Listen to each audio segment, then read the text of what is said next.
nombre es Mauricio Verdugo y junto con mi compañero Nicolás Roquicholi desarrollaremos la tarea número 1 de transferencia de calor. El primer ejercicio consiste en un submarino en el cual los tripulantes se quejan de que hace mucho calor o también hace mucho frío. Por ende, nuestra misión es determinar la temperatura interna para saber en cuál de las dos condiciones se encuentra. Para ello, contamos con los siguientes datos.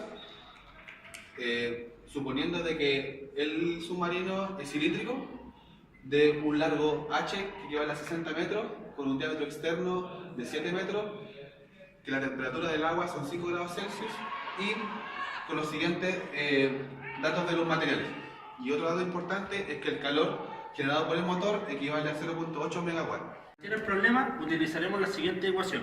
Tenemos la ley de enfriamiento de Newton, que donde se puede apreciar el calor de convección es igual al coeficiente de convección por el área superficial por el gradiente de temperatura. Tenemos la ley de Fourier, en donde relaciona el calor de conducción, el cual es igual a la menos conductividad del material por el área transversal por un diferencial de temperatura con respecto a la posición en el eje X. A su vez tenemos las resistencias térmicas, en donde la resistencia por convección es igual al coeficiente de convección por el área superficial, todo eso elevado a menos 1, y a su vez la resistencia de conducción es igual al logaritmo natural del radio externo partido por el radio interno, todo eso dividido en 2pi por el largo por la conductividad del material, esto en coordenadas cilíndricas. Y por último tenemos la ecuación en donde relaciona todo esto, que es el calor es igual al gradiente de temperatura partido por la resistencia térmica. Tener la temperatura interior como primera parte del ejercicio, modelaremos el problema con un sistema de resistencia térmica, el cual resulta un circuito en serie, en donde tenemos una resistencia por convección interior, luego una resistencia por conducción del acero, luego una resistencia por conducción del aluminio y por último una resistencia de convección exterior debido a la temperatura del agua. Posteriormente se procede a calcular la resistencia, de la cual podemos tener su valor numérico. Y como el sistema de resistencia térmica se encuentra en serie, la resistencia total es igual a la suma de la convección interna, resistencia por conducción del acero, por conducción del aluminio y la resistencia por convección externa, dándonos una resistencia total de 5.87 por 10 a la menos 5 Kelvin partido en watt. Posteriormente, procedemos a calcular la temperatura interna del submarino, de la cual ya tenemos el valor del calor generado por el motor, que es 0.8 megawatts. La resistencia total ya calculada, de la cual tenemos que la temperatura interna es de 52.04 grados Celsius. De aquí podemos deducir que en el submarino los tripulantes se están muriendo de calor. La temperatura dentro del submarino era muy elevada, tenemos que disponer de aletas dentro del casco interior para así bajar la temperatura, llegando a una temperatura de confort de 26 grados Celsius. Para ello, usando resistencias térmicas, podemos ver de que las aletas se encuentran en un circuito en paralelo. Para las aletas tenemos las siguientes especificaciones, de la cual podemos obtener el área de la sección transversal y su perímetro. Haciendo un supuesto de que la aleta está aislada en la punta, ocuparemos la siguiente ecuación y en base a los datos obtenidos, llegamos a que la resistencia de la aleta es de 0.024 Kelvin en watt. Ahora debemos calcular la resistencia de convección interna. Por ende, necesitamos el área de la convección, donde es el área total de interna, menos el número de la aleta por el espesor por el ancho de la aleta. Encontrando la resistencia de convección interna, que es la nueva, en la cual nos queda en función del número de aletas, que es el cual debemos obtener, queda el circuito en paralelo que tenemos de entre la resistencia por convección interna y la resistencia de cada aleta. Tenemos que calcular una resistencia equivalente, la cual nos queda en función del número de la aleta. Luego, con el calor generado por el motor, necesitamos un nuevo gradiente de temperatura, con el cual usaremos una temperatura interna, la cual debemos lograr de 26 grados Celsius, consiguiendo una resistencia total de 2.625 por 10 a la menos 5 Kelvin en watt. Reformulando el sistema completo, necesitamos la resistencia total, que ya la tenemos, resistencia equivalente en función del número de aletas, y este número permanece constante, el cual es 8.22 por 10 a la menos 6 Kelvin en watt.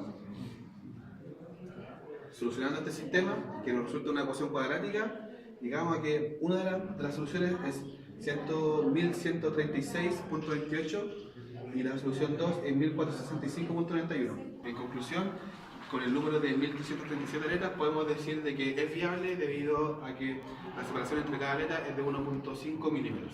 Una empresa nos pide mejorar un tanque de almacenamiento de combustible en el cual este combustible debe ser almacenado a una temperatura de 104 grados Celsius. Para ello, el primer ingeniero dio la solución de poner un dispositivo térmico el cual disipaba calor manteniendo esta cara sin aislante y esta otra aislada. Pero el gran problema de su solución es que si mantenemos la temperatura constante de 104 grados Celsius en este lugar, acá va a ser menor y puede solidificarse. Pero en cambio, si aumentamos la temperatura en esta posición, para poder mantener la temperatura constante de 104 grados Celsius, en este lugar puede combustionar. Desde el petróleo hacia el ambiente en invierno equivale a 8000 watts y en verano a 6700 watts. Por ende, ubicándonos en el caso más crítico de disipación, usaremos el calor de invierno. La energía de un elemento diferencial de la ley. Aquí lo tenemos. Calor de conducción que entra, menos un calor de conducción que sale, menos un calor de convección que sale por el manto. Aquí se plantea en una ecuación. Luego, tenemos que el calor entrante menos el calor saliente es igual al coeficiente de convección por el área superficial, que es todo el perímetro, por un diferencial de posición, por la temperatura en la posición menos la temperatura del combustible. Todo esto es el calor de convección. Pasando dividiendo el diferencial de temperatura y evaluándolo en el límite cuando el diferencial tiende a cero, obtenemos nuestra ecuación diferencial, la cual es esta. En función del radio, dependiendo de su posición, se tienen que hacer varios trucos matemáticos, por así decirlo. Tenemos que el calor de convección, el cual es 8000, es igual a esto. Despejando la temperatura en la posición y derivándola con respecto a x, tenemos nuestra derivada con respecto a x, la cual le llamaron la ecuación 3. Reemplazando la ecuación 3 en la ecuación 1 y haciendo los cálculos pertinentes, obtenemos que la segunda derivada del radio con respecto a x es igual a menos 2 por el coeficiente de conducción partido la conductividad del material. Integrándolo dos veces llegamos a una expresión del radio, la cual es esta. Pero necesitamos la condición de borde para terminarla. La condición de borde 1 tenemos que el diferencial de temperatura con respecto a x, en x igual en la parte más ancha, es igual a 0. Eso significa que está aislado en la punta.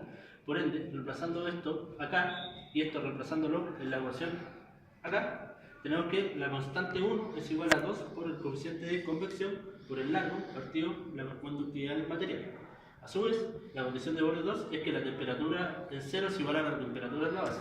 Reemplazándolo en la ecuación 2, obtenemos que la constante 2 es igual a eso. Luego reemplazamos las constantes en nuestra expresión del radio y tenemos la expresión del radio final en función de la posición. El radio en la parte más ancha no tiene que ser más que el 0,25% por el largo del estanque, o sea 0,25 por 1. El radio es 0,25. Reemplazando el radio en la expresión anterior, a su vez x es, en la parte más ancha es igual al largo, o sea x y el largo es igual a 1, obtenemos que la temperatura en la base es 104 grados Celsius. Como está fuera del rango que se nos pide y el dispositivo de temperatura en esa cara es controlable, la temperatura en la base se aumenta a 165 grados, que es la temperatura que se nos pide. Hemos diseñado la aleta para que funcione en invierno, pero tenemos que probar también que funcione para el verano. Entonces vamos a calcular el calor disipado en verano por unidad de área. Obtuvimos que el calor disipado en verano es 6700 watts, dividido en área, que sería 2pi por el radio por L. Entonces, área sería la integral de 2pi, la integral evaluada de 0 a L por la expresión del radio que obtuvimos anteriormente, el cual el área nos da 2,6 metros cuadrados. Por ende, nuestro calor en función del área sería 2576,9 watts partido metro cuadrado. Anterior, ahora para este calor disipado, llegamos a que el perfil de temperatura es esto. Derivándolo para obtener el diferencial de temperatura, se llega a eso y reemplazándolo en la ecuación 1, como se pide, llegamos a que el valor final es 6700 watts, que es igual al calor disipado, o sea que el calor disipado por convección es constante, por ende se puede concluir que nuestra aleta también sirve para el verano. De nuevo el mismo proceso, tenemos esta expresión para el radio ahora, lo cual cambia solo ese valor. Despejando la temperatura en la base nos da un valor muy parecido al anterior, por ende no está dentro del rango tampoco, y por ende también se tiene que subir la temperatura en la base a la mínima que se nos pide, que es 165 grados Celsius.